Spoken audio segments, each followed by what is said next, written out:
Today, I'm going to show you how I edit my photos in Lightroom.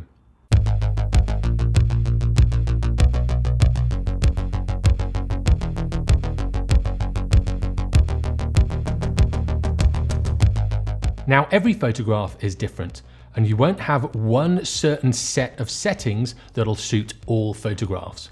But if you understand Lightroom, you'll be able to tweak and tune these settings to get the photos that you want. I do most of my editing in Lightroom. There are certain tasks that I'll send the image across to Photoshop and edit them there, but most of it I'll do in Lightroom. If you want to see what I do in Photoshop, click on the eye in the corner. This will take you to another of my videos. When I edit in Lightroom, I go through exactly the same process every single time. The first step is to back up your images to at least 2 separate locations. This is to ensure that if one drive fails, you've still got a backup of your raw files. It's really frustrating when you lose some of your images, and it's an absolute nightmare if you lose some on a professional shoot. I had this happen to me once early in my career, and I'll never let it happen again. Now I have cameras with dual card slots, so I've actually got it backing up as I take the photograph. On a professional shoot, I set my camera to record the image on each SD card.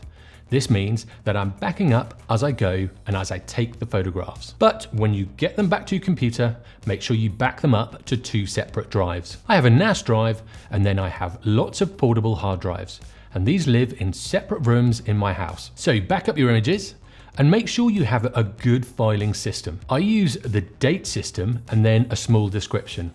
I put the date backwards, so it's the year first, then the month, then the date.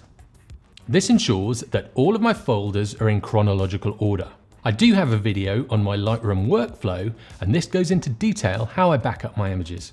So click on the eye in the corner for that video. But today I'm going to show you how to do it all, from importing right through to exporting. I'm going to assume that you've opened Lightroom before. If you haven't, and this is your first time, don't worry about it.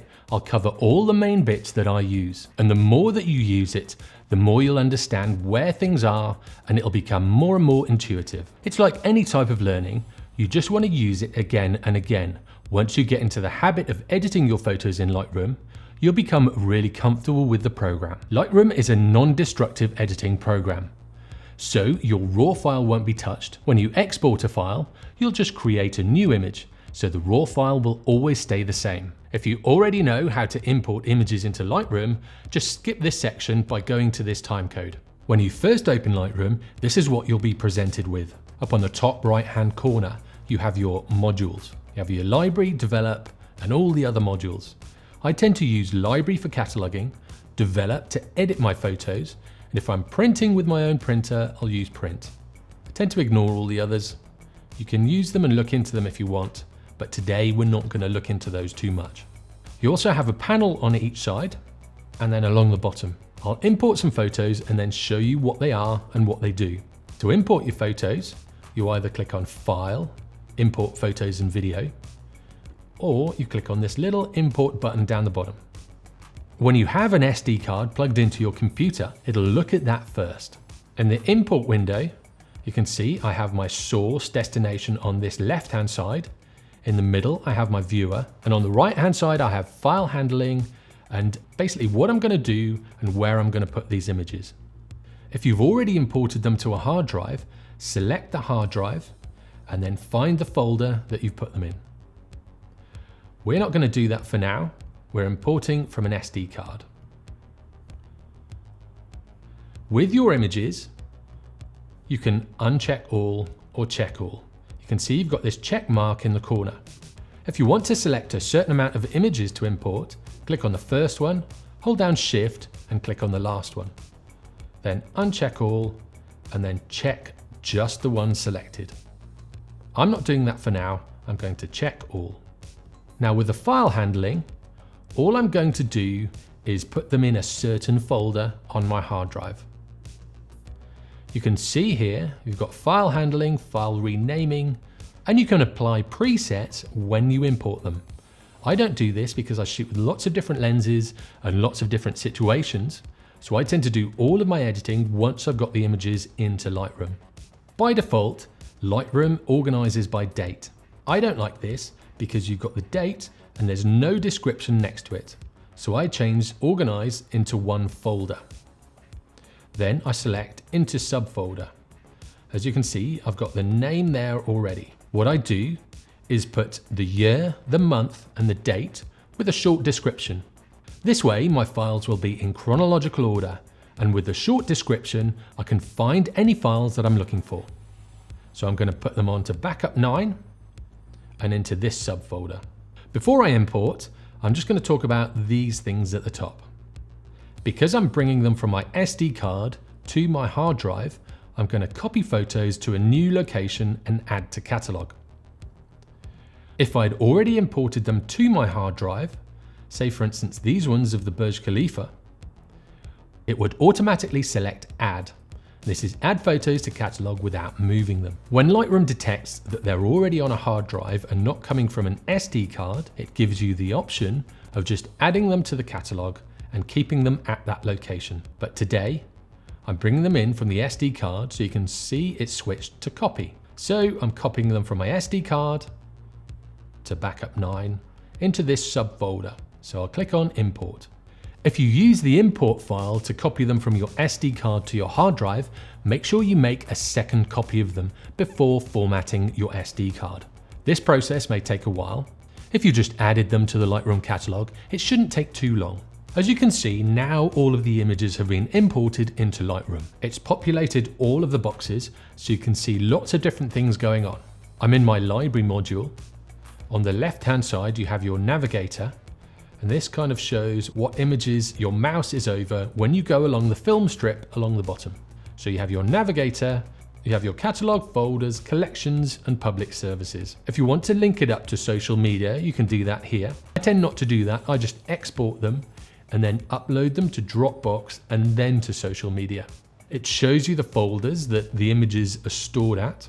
Say for instance, you opened up Lightroom and you didn't have your hard drive plugged in that you store the images on. This little tag would be, I think, red. But if you click on folders, this would then show where the images are stored.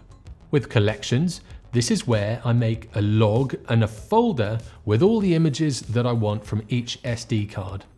If you've shot at different locations, it's good to add a separate collection for each of these locations. Then you can select them quickly at a later date. To do this, select all the images you want in one collection, click on the plus sign next to collections, give it a name, and make sure Include Selected Photos is selected. Then click on Create. This has now grouped these images into one place in Lightroom. On the right-hand side, this is where you can put your keywords in if you want to, and also this is where it has its metadata. So for instance, this shot of the Burj Khalifa that is selected now, you can see all of the metadata for that, from the dimensions of the shot, the lens I was shooting with, and all of the settings. If I wanted to, I could put keywords in here, like cityscape, buildings, blue skies, things like that. I tend not to use keywords, I just use collections and make sure I've named those collections appropriately so I can find images quickly. Along the bottom, you have your film strip. Down here you have previous import, so this is the import that I've just done. If you click on it, you can also change this to all photographs, say quick collections, and things like that. So you have lots of different choices here. If we come across here, we have a filter. I use the star ratings all the time, so this will become important, and I'll show you what I mean by this when I start star rating the images. So in the library module, this is where I rate my images. If you double click on an image, you can make it full size. If you click on these little tags, you can get rid of any of these sections. If you do minimize all of your modules, when you go over these tags, it'll pop them back. I tend to have them all switched on and showing. So now I'm at the point where I want to start selecting the images that I like. The way I do this is by using the star rating filter. That's this area down here. And also when I have the images selected and they're in full screen, the star rating here. What I normally do is use the cursors to work my way through the film strip. I'll select the images that I like by using the star rating. To use the star rating, all you need to do is press on the numbers on your keyboard between 1 and 5, and that will rate them with the star rating. If I press 1, As you can see, 1 star has come on for this image. If I press 2, 3, 4, or 5, you can see it changes the star rating to the number that you pressed. So all I do is use my cursors to go through these images. And then the ones that I like, I'll start with a star rating of number 2. The reason I do this is then, when I have the filter set, I can click on the star rating filter down here and it will show me, in this case, 2 stars and above. If I click on the equal or greater sign next to the star rating, it gives me 3 different options. Rating is greater than or equal to the star rating. Rating is less than or equal to, or rating is equal to. The reason I start with 2 stars is if I click on 1 star, it still shows those 2-star rating images. Once I've picked out all of the images I like and rated them with 2 stars, I can then click on rating is less than or equal to and click on 1 star. It will then show all of the images that haven't been rated, so I can easily delete these by doing this. I keep this on rating is greater than or equal to for now. But that's just a way you can very easily do the star rating, and then all of the images that don't have a star rating on, you can delete them if you want to. I rarely delete my images, I keep all of them on hard drives. Memory is so cheap these days that you can have all of the images that you want on external hard drives, whether you archive them or just back them up the way that I do. But for now, we're going into the star rating and finding the images that you want to keep. So I'll click the filter off again, so I'm showing all photographs. So I'm going to go through these images, choosing the ones that I like. If you put your cursor over the image and click on it, you can zoom in. So you can very quickly see whether the image is in focus or not. For the 2-star rating, what I do is look for images that are in focus, I don't have any unwanted motion blur, there are good exposure on them, and not too over or underexposed. Also, I'll put 2 stars on groups of pano shots that I might later edit in Photoshop. This gets rid of the really rubbish images quickly. I then use 3 stars, 4 stars, and 5 stars as I do a 2nd, 3rd, and 4th pass through my images. I'll show you what I mean in a little while. I'll continue this process until I've selected all of the images that I like with all of the images in the film strip. Now what I'll do is I'll click down here where it says filter. I'll click on the 2nd star and then it'll show me just the 2-star images. So very quickly, I've gone from 149 images down to 20 images. What I'll do now is go through them again and rate them with a 3-star rating. And these are the ones that I really like. So with this star rating, you can very quickly narrow down the images that you have. When I'm doing professional shoots, I may end up with 2,000 to 3,000 shots in one day. Very quickly, I can narrow down the shots that I like. Then it means I'm only editing a handful of photographs. So I've selected my 2-star tier images. Now I'm going to go through them again and select the 3-star images that I want to keep. Once I've done that, I'll click on the 3rd star, so it shows 3 stars in the filter. So again, you can see all photographs, 9 of 149. In 2 stages, I've narrowed down 149 images down to 9. I'm going to go one more tier because I basically want to have 4 images to edit today. I'll keep this one. Make sure this one's sharp. Yep, that looks good. So that'll be a 4-star, put a 4-star on that. I want this cityscape and I want a nightscape. So again, I'll click on 4 stars. Now I have the 4 images that I'm going to edit. In this library module, you do have quick develop. And here you can change your white balances or your tone control, but that's about it. You can also put a preset on there. With the histogram, you have that shown here. It shows you the focal length, the ISO, the f-stop, and the shutter speed. Next, we're going to go on to the develop module. This is where I'm going to do most of my editing. On your left-hand side, you obviously have your navigator. When you zoom in, this shows where you're zoomed into, and you can change where you're zoomed into on this image. It's 4:1 at the moment. I'm going to change it to a ratio of 1:1 pixel. So this is at 100%, and then I'll have it at fit in this panel. So very quickly you can change how you zoom in with your navigator. You also have presets on this side, and this is where Lightroom has its own presets built into it. You can buy preset packs and load them in. This is where you'd find them. The history is just where you can undo the things that you've done already. For today, we're just going to focus on this panel on the right hand side. When you hold your mouse over the histogram, it selects certain areas. And you can also see when it's selected this middle area, it selects exposure further down, and the shadows and the blacks and the highlights and the whites. So you can see the histogram is linked to these sliders down here in the basic panel. For editing in Lightroom, the simplest way to describe it is you want to start on this side, and you're going to start on the top and work your way down. I generally follow this rule. There are a few exceptions though, and one of them is lens corrections. So first of all, on this right hand side, I'll click on lens corrections. I'll click on enable profile corrections and remove any chromatic aberrations. I shot this with a Sony lens, and that's registered inside Lightroom, so it's very quickly put that up. When I shoot with my manual focus Samyang lenses, I need to select these manually. So what I would do then is click these two ticks up here, and then I'd find the make of the lens, and then I'd tell it which lens it was. It does have a lot of profiles in there. The only ones that aren't in this at the moment are the Laowa lenses. I've used the 12mm quite a lot recently, but I've had to set up my own profile with that, or use other profiles. Hopefully Adobe will update this soon. So once I've made the lens corrections, I'll come up to basic editing. You're going to start with white balance and work your way through all of these sliders. They've built it so you start at the top and work your way down. The first one is white balance. With this, you can change the color feel of the image. So you can make it look really cold, or you could warm the image up.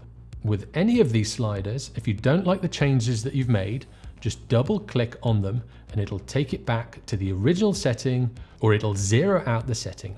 Next, you have the tint. So you can go for more of a green or a magenta color to your image.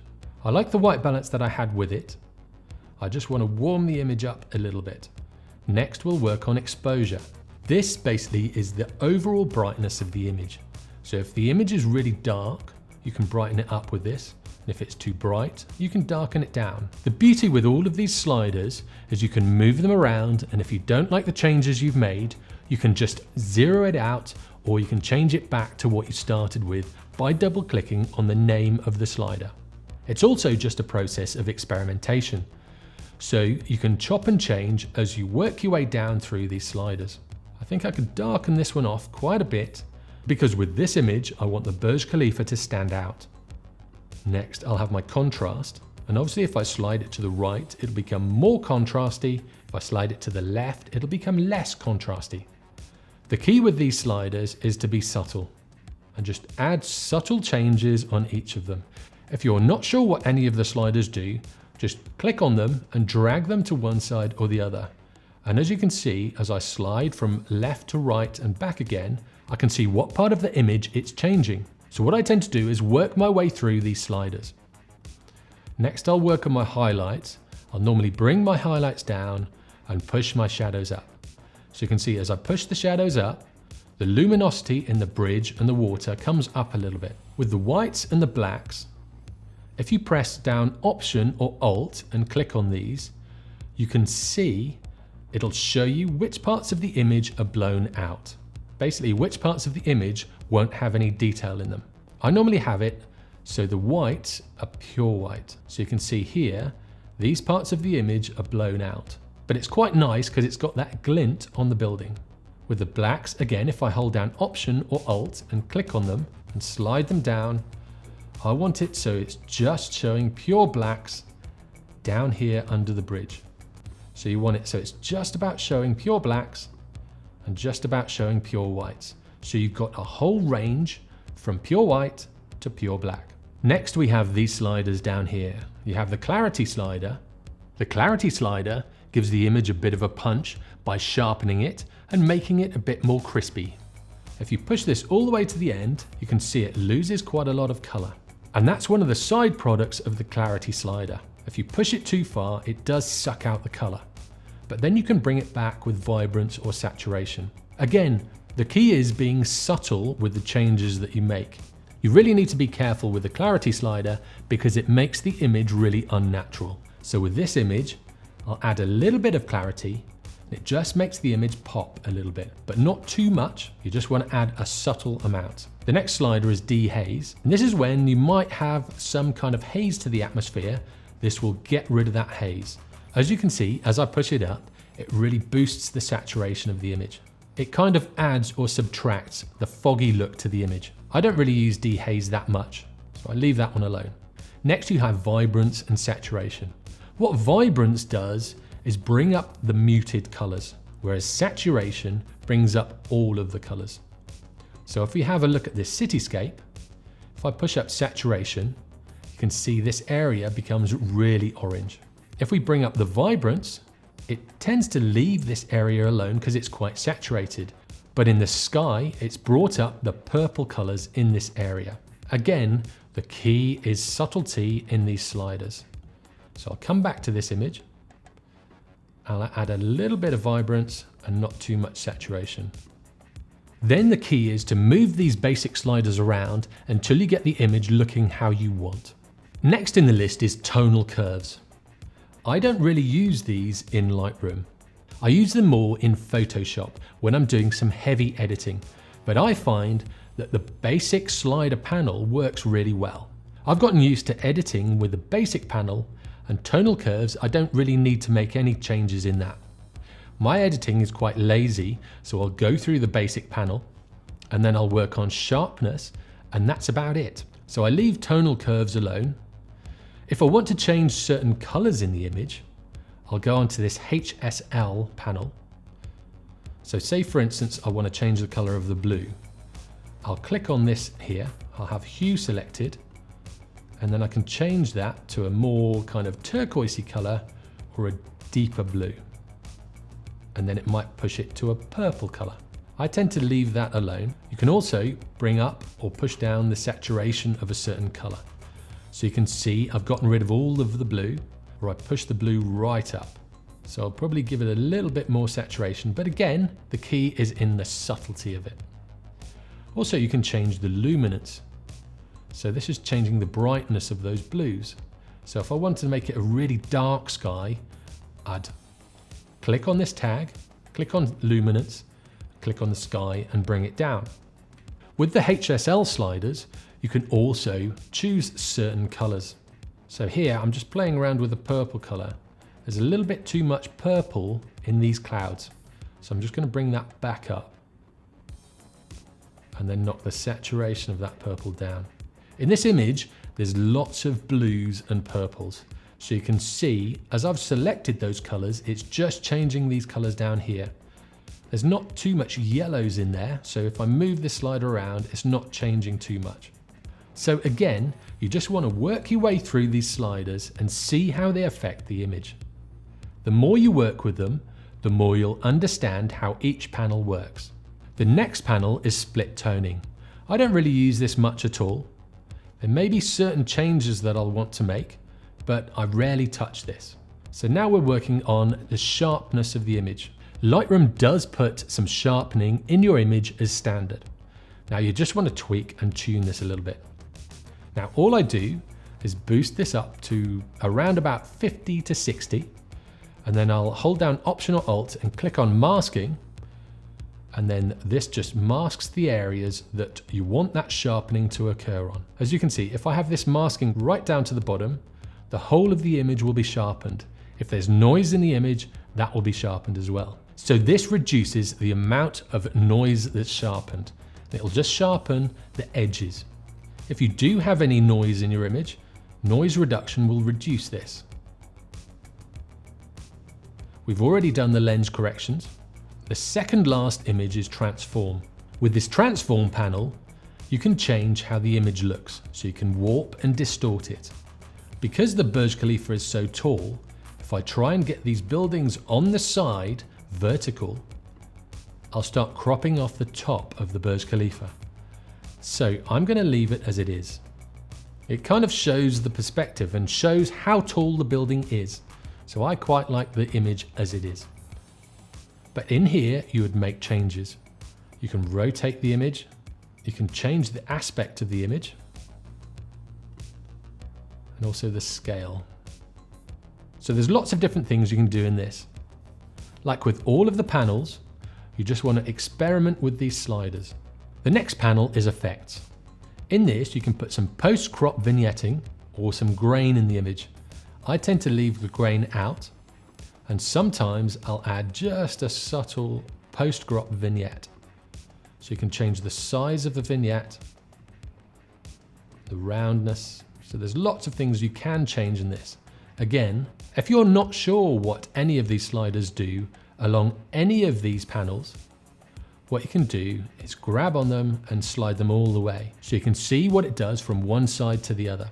I'm just going to add a subtle vignette on this. The last panel is calibration. I leave this alone.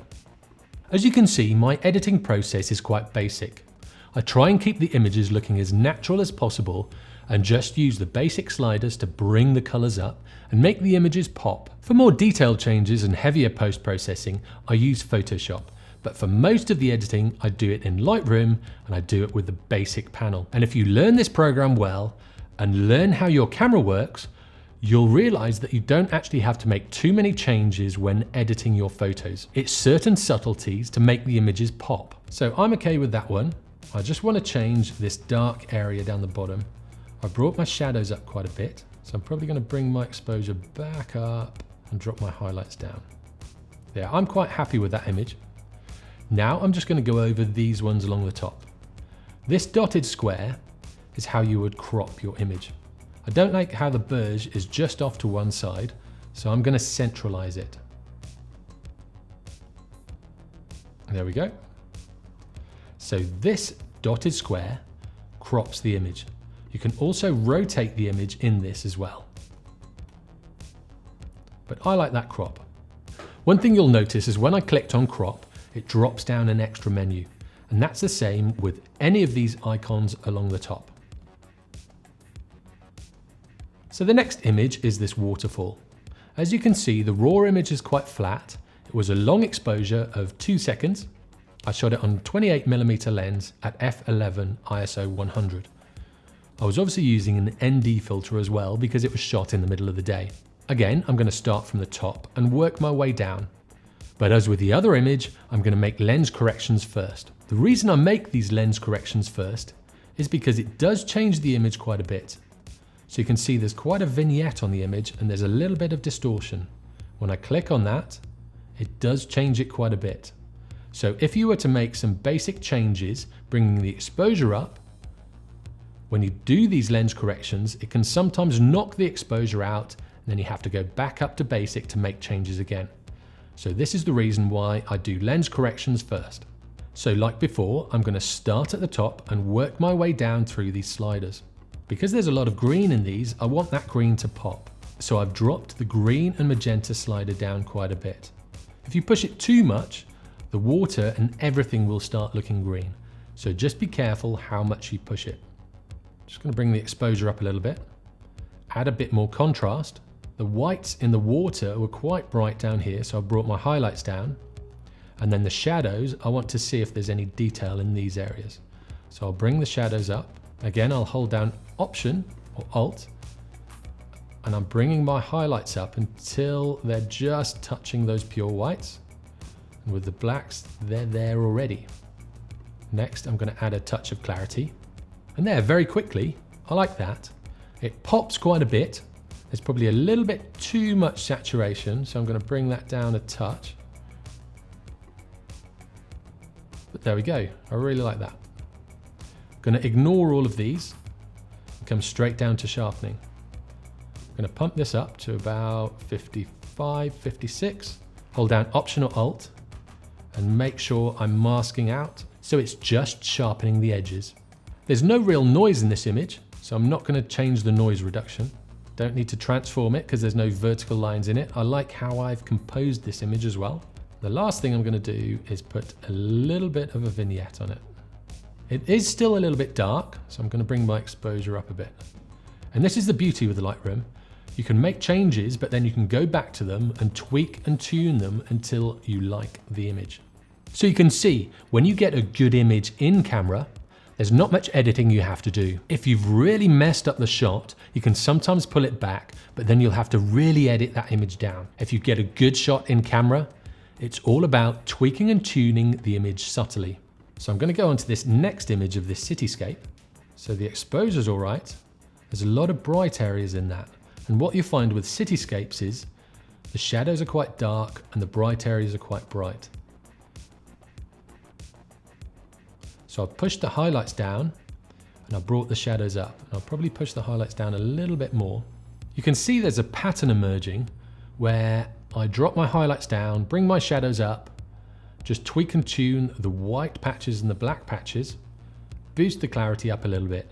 All of the settings are subtly different, but when you start taking well exposed images, you don't have to make too many changes. One thing I'm going to do with this is I don't like how yellow these colors are. So I'm going to bring the white balance down, make it a little bit more blue. Next I'll change my sharpening. Again, always changing this masking so it's just sharpening the edges. There's no noise in this one either because I was at ISO 100. So I'm going to leave noise reduction. It's a little bit too blue though. I'm going to bring it back up. Now with this HSL panel, I want to bring these yellow colors down quite a bit.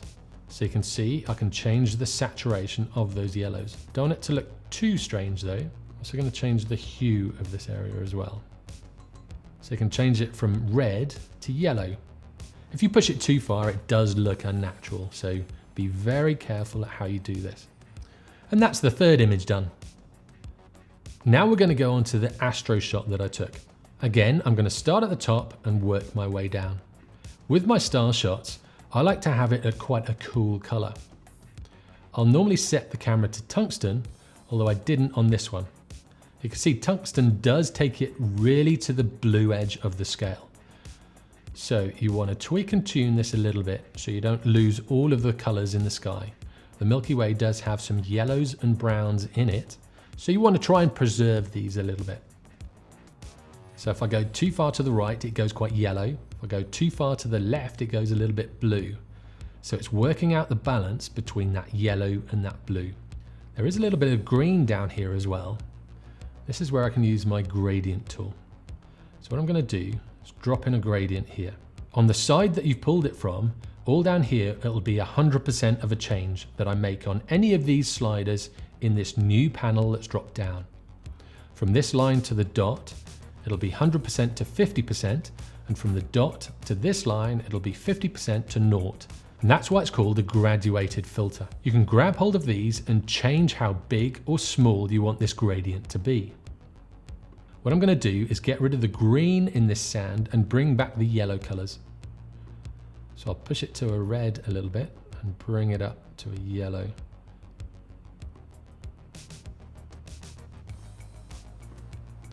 I'll also, this area here, there's lots of highlights in it as well. So I'll bring the highlights down. There we go, that's better. And I'll push the shadows up.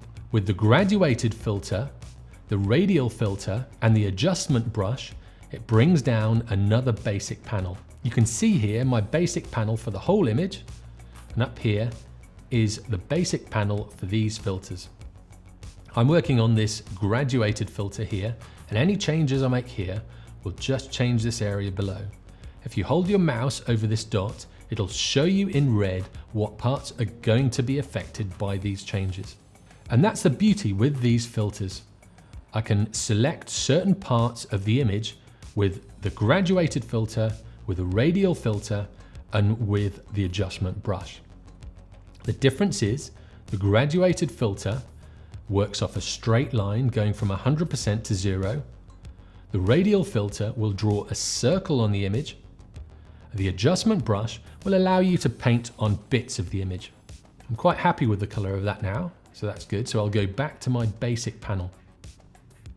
I want to bring the exposure up a little bit. Oh yeah, one thing I did forget was lens corrections. So I'll come down to lens corrections and I'll make those. You can see if I switch it on and off, The lens does have quite a vignette. When I click on this, it gets rid of a lot of that vignette. So I'll go back up to my basic panel. With my astro shots, I tend to bump up the contrast. And again, like with all of my shots, I'll play around with these sliders. There was quite a lot of green in the sky. I want to get rid of that. So I'm bringing that back up to magenta a little bit to counteract that green that was in the sky. These highlights are blown out once again, so I'm going to have to bring those down. I may have to make more changes in this graduated filter that I had. I'll probably bring these highlights right down to the bottom. Then come back to these.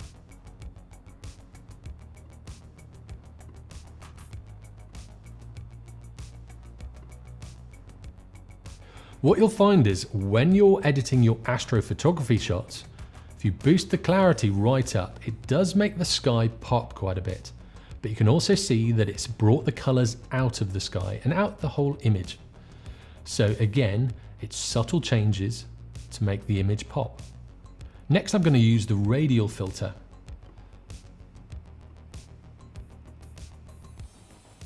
What I want to do is accentuate the Milky Way a little bit. Just making subtle changes again by boosting the highlights and bringing down the shadows. When you make regional changes, make sure you don't overdo them. The worst thing is when you look at an image and see what filter or what slider was used or what editing technique was badly implemented.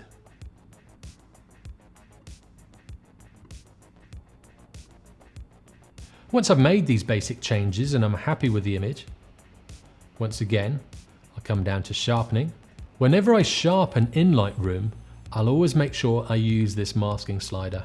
It'll make sure that none of the noise is sharpened with all the straight edges. In this image, it does have a bit of noise, so I'm going to try and get rid of some of that. With noise reduction, I never go above 20. If you go too far, it gives the image quite a painterly look. You can see it started painting out the stars and it started smudging the Milky Way quite a bit. If I keep it between 10 and 20, it lessens the noise a little bit, but only subtly. One last thing I'm going to work on is that the highlights here are still really bright. So I'm just going to knock these down a bit. One feature I really like in Lightroom is auto mask. So I've clicked on my adjustment brush. I have this panel, and at the bottom of this panel, it has auto mask. Click on that, and then you'll find if you paint up to an edge, it'll follow that edge. I'll show you by clicking on Show Selected Mask Overlay. I'll actually bring my flow up a little bit. So you can see it's just painting up to this edge, but not over the edge. And then I'll just change the highlights in that mask. One last thing I'm going to show you is what this spot removal tool does. I shoot with Sony cameras, so I get a lot of dust on my sensor. This spot healing tool will get rid of most bits of dirt and dust. So all you want to do is select this tool, then click on Visualize Spots. You can see there's one here. So I'll make the tool a little bit bigger and then I'll click on it. And that gets rid of it. So if you do have lots of dust on your sensor, that's the tool to use to get rid of any blemishes. Once you're happy with your images, next you need to export them. To export them, on your film strip here, you need to select the ones you need to export. So click on the first one, hold down Shift and click on the last one. Next, click on File, Export. As with all of the other panels in Lightroom, you start from the top and work your way down. So I always have Export Choose Folder Later. You can choose a folder now. I prefer to choose it at the end. I always rename them and I'll have a custom name and a sequence. This I'll put random images and I'll always have a sequence. The next panel is video. We don't have to worry about that because I'm only exporting photographs. The next one down is file settings. I usually export as JPEGs. I have the raw files saved on my hard drive, so these are just for viewing, and JPEGs are great for that. I'll have my quality set to 100, and I'll have my color space set to Adobe RGB. Next we have image sizing. I'll set resize to fit to long edge. If I'm exporting for printing, I'll leave this off. I'll keep the image size to its original format. But if I'm exporting for the web, I'll change this to long edge and I'll change it to around about 2000 pixels. I'll change the resolution to 70. If I was printing the image, I'd keep the resolution to 240 pixels per inch or more. Sometimes I select sharpen for screen. Most of the times, because I've already done the sharpening in Lightroom, I'll leave this unselected. Here you can keep all of your metadata in the image, and if you want, you can put a watermark on it. I tend not to watermark my images, and also I don't do any post-processing. I've done all my processing, so that's it. Next I'll click on Export, and I'll find a location to drop them in. I usually export all of my images to Dropbox. I have a Dropbox folder set up on my laptop, so as soon as I save them, it'll save them to the Dropbox server. And this works really well. As you can see, I set up my folders the same as when I imported them. So I have a date and a short description. So for these, I'll set a new folder. I'll put 2019, February the 10th. I'm just going to call it edited images. But say if I was just shooting nightscape shots, I would put astrophotography and the location that I was at. So I'll create that folder and I'll open. And then I'll just wait for Lightroom to export those images.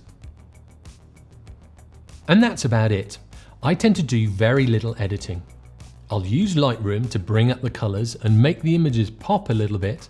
But if you get that shot right in camera, there's only a certain amount of changes that you have to make the image really shine. Later in the year, I'm going to make a video on how to correct bad images, but for now, I'm just showing you the basics of Lightroom and how I use it. If you use it in any different ways, let me know in the comments below.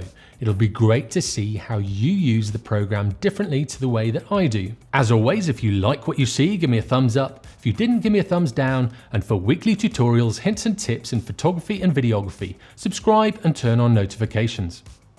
I'll see you next time.